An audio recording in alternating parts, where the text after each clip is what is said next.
The gold standard of silage fermentation, lactic acid. Let's detail lactic acid and its importance in this whole equation.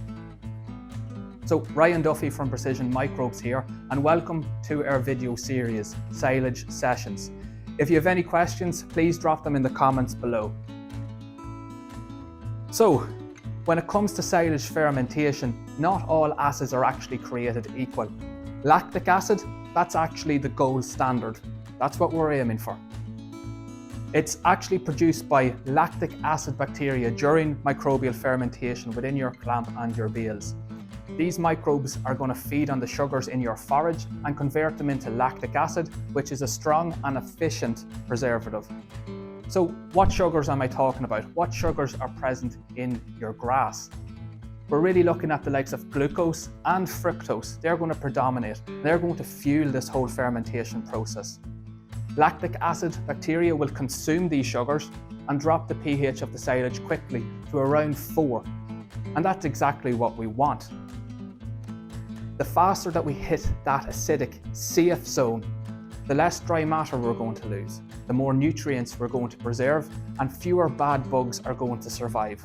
All key features of microbial fermentation. Not all microbes, unfortunately, though, are created equal. There are actually two forms of lactic acid bacteria, one fast, known as homofermentative, and one slow, known as heterofermentative. So homofermentative lactic acid bacteria produce a reaction in one direction only. They're only there to produce lactic acid. They do this really efficiently, and in terms of silage fermentation, this is the type of microbe that we're really looking for. Whereas on the other hand, heterofermentative lactic acid bacteria do produce lactic acid, but they're doing this a lot less efficiently, which in layman's terms, what's that going to result in? A drop in pH is going to be slower, bad bugs can grow in this, and more nutrients are going to be lost. Plus, they actually produce some less favourable acids. So in fact, homofermentative lactic acid bacteria produce lactic acid from glucose twice as efficiently as heterofermenters. And they produce lactic acid from fructose 6 times as efficiently. It's a no-brainer as to who we want in our clamps and in our bales. So the conversion of simple grass sugars to lactic acid by homofermenters retains some 99% of the energy within the crop's sugars. That's exactly what we want. We want to preserve as much energy as possible.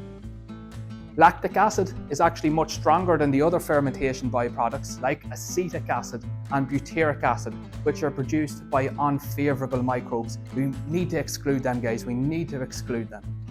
So if we do not achieve a rapid drop in pH, then we risk dry matter losses, energy losses, and actually more breakdown of our valuable protein in our silage. Lactic acid packs a far bigger punch when it comes to pH reduction, meaning it's far more efficient at preserving the nutrients in our silage.